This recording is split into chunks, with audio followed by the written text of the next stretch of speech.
Yeah. Classic. Let's go. Shout out to Boston. Incredible. That's what separates Cream from a lot of these guys. You pussy niggas, we incredible. Shout out to Guru, man. Thank you. Put your toe up. We want more than some G's now. Watch us coming up in the fast lane. Eat up. Never worry about beef. Firearms Ready top. What the fuck? Niggas better bow to the dawn. When you up the crumb, I live it up for my son. And you industry niggas, you really Lost it. First you Slept on Boston and you kept on flossing. Shouldn't do that around us hungry niggas. Cause we the chosen about the warriors. Yo, but y'all lost though. Y'all took the L. Times is hard. All my soldiers know it's time to march. All you folks, you better find the heart. I'm ready. Boston. Incredible.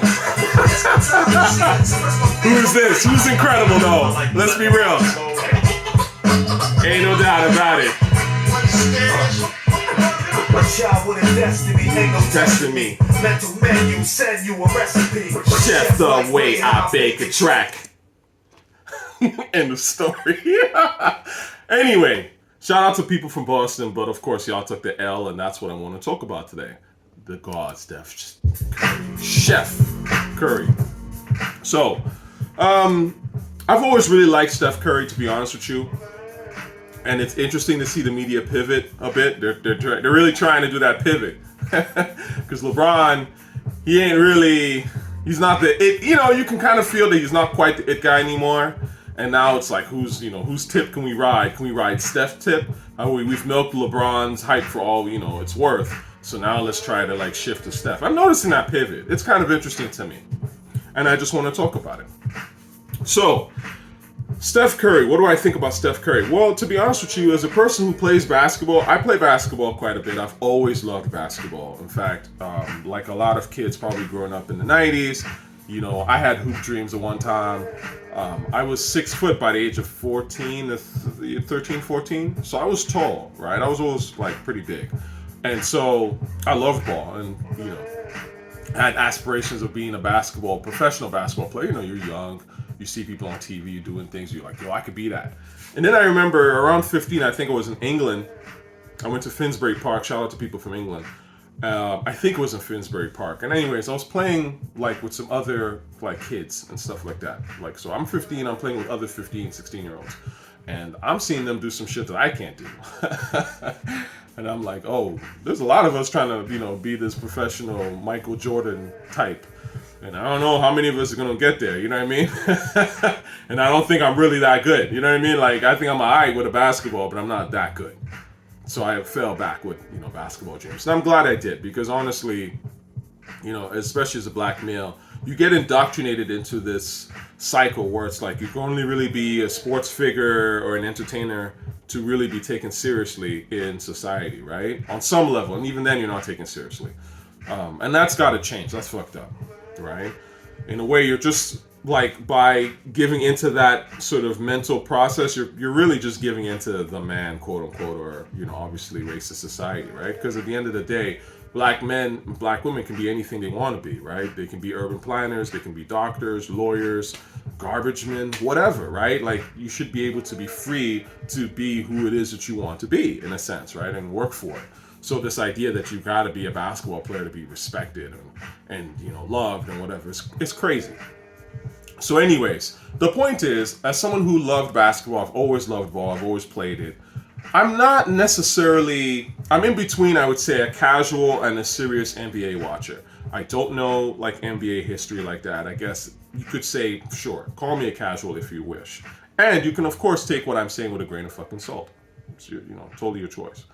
But the point is that I don't really know the history in terms of going back, Wilt Chamberlain and Kareem Abdul-Jabbar and Bill Russell. I know certain things, little things, but I'm not I haven't spent the time watching their games, seeing who they were as players and things like that. So the GOAT conversation is something that, to be honest with you, I'm not as knowledgeable about. But as somebody that obviously loves basketball, it's my favorite sport.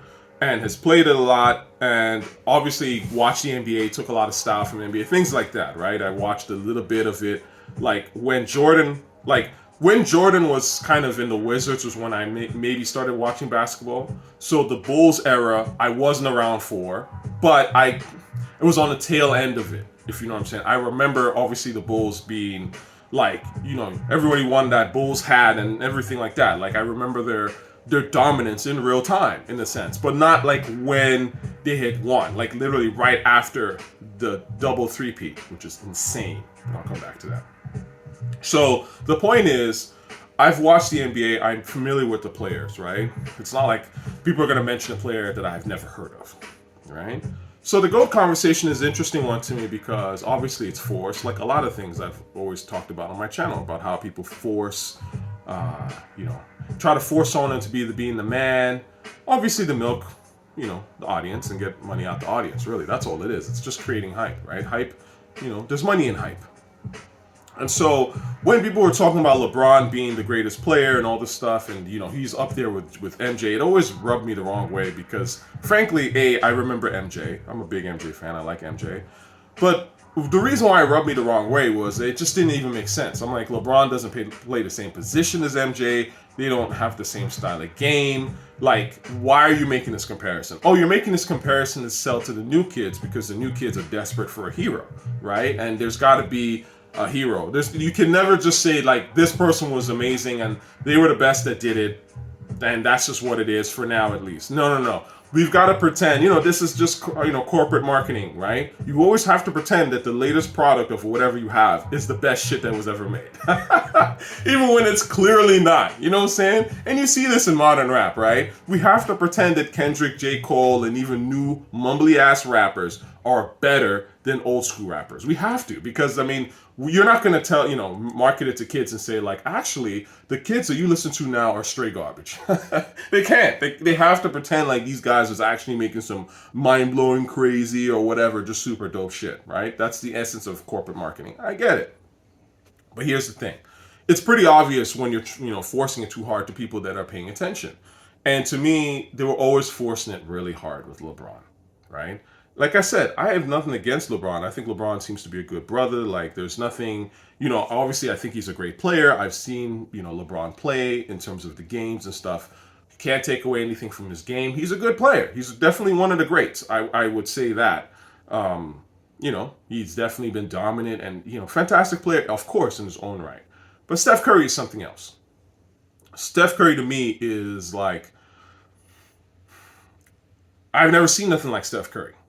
Do you know what I'm saying? And to me, that's the guy that people should have been putting on a pedestal if you were to put on a pedestal. And the reason for that is that this dude single-handedly changed the game. Almost single-handedly. He didn't, of course, he's not the only one, but he is the face of this three-point shoot, crazy 2K ass, video game shots that he be doing. I never seen nothing like that. You gotta understand, man, for people like coming up at my age and older, even like a little younger than me, we looked at Jordan, and then of course Kobe came in, and Kobe was kind of like the new version. We looked at this shit like, you got to do what Jordan was doing. Like, you know what I'm saying? Like, Iman Shumpert talks about this in the Vlad TV interview. It's not like I'm saying anything that's crazy here. That was the paradigm. The paradigm was that you were a scorer. You took it to the rack. All that shit. Whatever. And then the idea that somebody would base their entire life around shooting three-point shots is so mind-blowing to me that, like, like, the first time I ever saw Steph Curry play, let me rewind a bit. Because I heard about Steph Curry back in 2014-ish, okay? There was a friend of mine, her kid was like, just entering teenagehood. And like I said, when you're a teen is when you start to kind of assess and assert your identity, right? So he was like getting to basketball, and I was like, oh, like, who's your favorite player? And I expected him to say LeBron. Back again, this is back in 2014. So the kids know what's up, okay? You can't fool the kids, the people who are actually paying attention. You can fool the casuals, maybe the older adults that are, that kind of, don't really remember, or the young kids who are desperate. But in general, if you're really paying attention, you know who's really doing shit. So anyways, this kid is like, Steph Curry's my favorite player. And I'm like, who? Steph who? Like I said, I kind of fell out with the NBA. I wasn't really watching the NBA games like that. I am halfway casual, call me a casual the whole way if you so choose. So I'm like, who's Steph Curry? Then I hear obviously Drake shouts him out on 0 to 100, and I was like, oh, okay, then I should check out this Steph Curry dude. So I'm looking at Steph Curry play, and I'm just like, what the fuck? When I became a fan, I seen this dude after, of course, demoralizing the shit out of the other opponents. I seen this dude. He was dribbling. I can't remember what game it was. He was dribbling into the paint, okay, because his handles are nuts to me. So he's like doing all this crazy shit.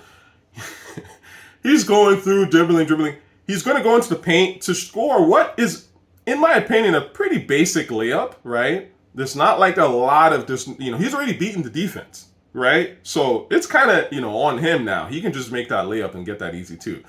This troll ass, this troll motherfucker, like, is fakes like he's going to do the layup. And like, obviously this is the last guy who's like trying to defend him.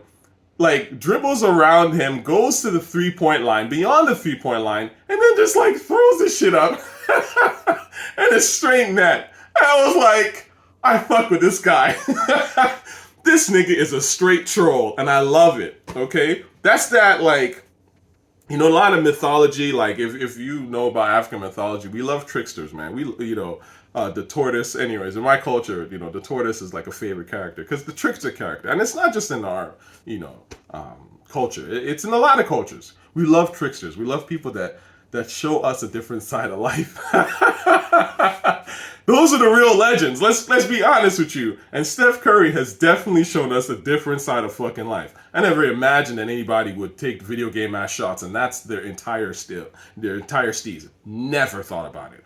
That to me is an innovator. That is a motherfucking go. Okay, right off the bat. I just knew it. You know what I mean? And again, it's not just the video game shots. It's the crazy handles. It's the weird ass layups. It's the trolling. You know what I'm saying? The night, all that shit. That's a great player. That's that Jordan shit that we're talking about. If we're being honest, if we really want to make that comparison, even though personally I'm not big on comparison and reducing a league that's had hundreds of amazing players into like just only 10 or 5. That's kind of ridiculous to me. Like rap, right? But if we're really going to be honest, we're going to say that Steph Curry's that guy. If we're really being honest. But of course we're not being honest, right? And that's the name of the game. The name of the game is when someone is actually innovative like Steph Curry, you hate on them first, which is what people did. People hated on Steph Curry first. I'm not talking, and the media in particular, and some of the players. You hate on him first, and then now as he keeps on winning, then the dick riding starts. And I've always said this too. You can either get your props now or you can get your props later. Preferably, I prefer to get my props later because when you get your props later, those are real ass props. Props that you get in the beginning are usually forced props, right? And they wane over time. Do you know what I'm saying? Whereas when you get your props later, like people, that's because people have really respected you and you've been through the fire and you got your props. And once you get them later, especially like that, they can't be taken away from you. You know what I'm saying? Because you really had to work to get that shit. And that's the real respect. Steph Curry, like if Steph Curry wins another championship, let's say, wow. The amount of people that are going to forget about LeBron's so-called legacy, you're going to see it. Like I said, man, LeBron's, star, and I say this is no disrespect to LeBron and his team, but LeBron's star is going to do this. And Steph Curry's shit is going to do this. Especially if Steph wins another championship. Like, I hope this puts a fire under LeBron to or whatever, to come out and really be like, yo, okay, all right, we're going to win the next thing or whatever, like really stand strong. Because it's looking spooky out here for LeBron riders. You know what I'm saying? And Steph Curry haters. It's looking real spooky for y'all. So that's all I wanted to talk about. I just thought it was interesting how the narrative is now shifting. And, you see some reluctance. Oh, well, I guess you could sort of put him in the top 10. Okay, sure.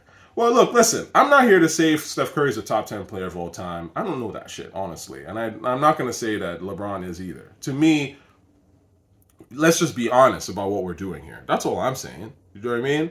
Because I remember when people weren't even talking about Kobe. And again, I lived through Kobe. So it was weird to me how no one was putting Kobe on lists. LeBron somehow leapfrogged Kobe, even though Kobe has more rings. which is weird, again, to me, that LeBron was able to leapfrog him in these discussions. And I remember the media just being like, LeBron's great, LeBron's great. And I'm like, what about Kobe? Like, I remember the years when y'all were dick riding Kobe, and I was never a Kobe guy. Like, I'm going to be honest with you. Kobe to me was a volume shooter, and I wasn't a big Kobe fan. I'm going to just keep it a buck. I respected his game. I respect him as a dude. Obviously, I don't know the brother, but he's not like my style of play. But he was great. There's no doubt about it. And he made buckets, he made victories, championships. So how the fuck did LeBron leapfrog him? And it's not until Kobe died, right? Unfortunately, tragically, that Kobe started showing up in some of these lists, which is crazy. Crazy. But again, goes to show you how media goes, right? It's all a dick riding, dick jerk contest, okay? And that's why you can't really pay attention to it. You just watch, enjoy what you enjoy. But for me to sit there and be like, oh, I take this person's opinion seriously, nah. Nah. You know what I'm saying? These guys getting, trying to get paid, ratings, all that shit. The point is this. I'm now starting to see people like put Steph, I'm comfortable putting Steph in like my top 10 list or whatever. Okay, sure. But I will say this though.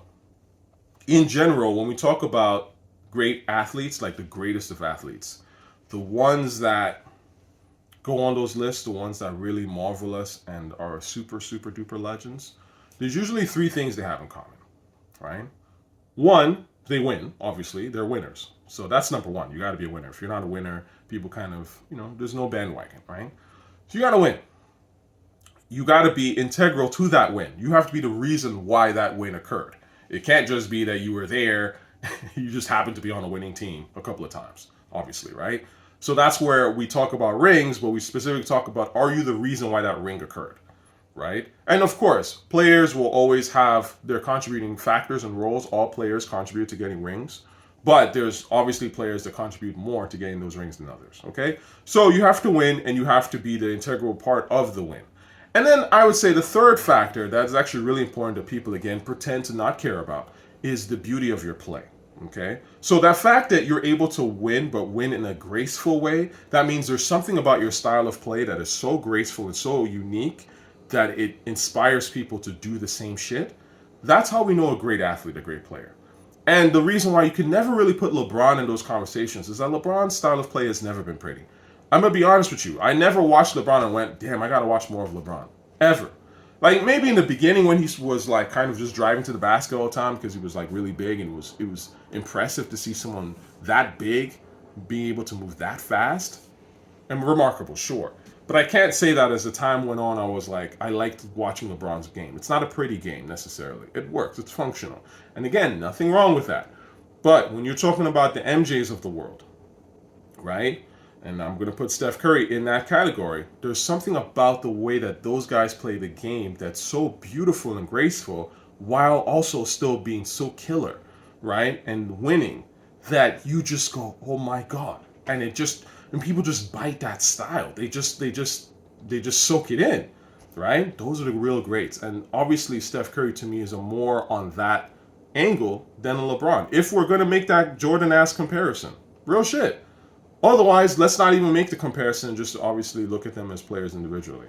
But there's no doubt that when you look at the way that basketball is being played, the person that's influencing how basketball is being played and has been being played for the last 5 to 10 years is Steph Curry. Let's be honest here, okay? It's not LeBron, it's Steph Curry. And there is something about the way that Steph Curry plays the game. It's very beautiful. He's fun to watch. That's a huge thing. MJ was fun as hell to watch. Do you know what I'm saying? Like, you have to be fun to watch. It's not just that you win. It's that you do things that are weird, right? It's strange. And when I look at Steph Curry's strange. He's not quite like, he's not Jordan in the sense of that typical mold. And again, the innovators, they do new shit. To me, he gives me this Allen Iverson, Reggie Miller vibe. And I love that. He's taking aspects of games that people don't really, not that they don't pay attention to, but they're not your typical sort of people to model your thing afterwards. He's doing something a little bit different. And you have to respect that. That's what innovators do. All right? So, just my thoughts on the matter. Come at me if you want, bro. But like I said, that's just how I see it from the outside. All right? Peace.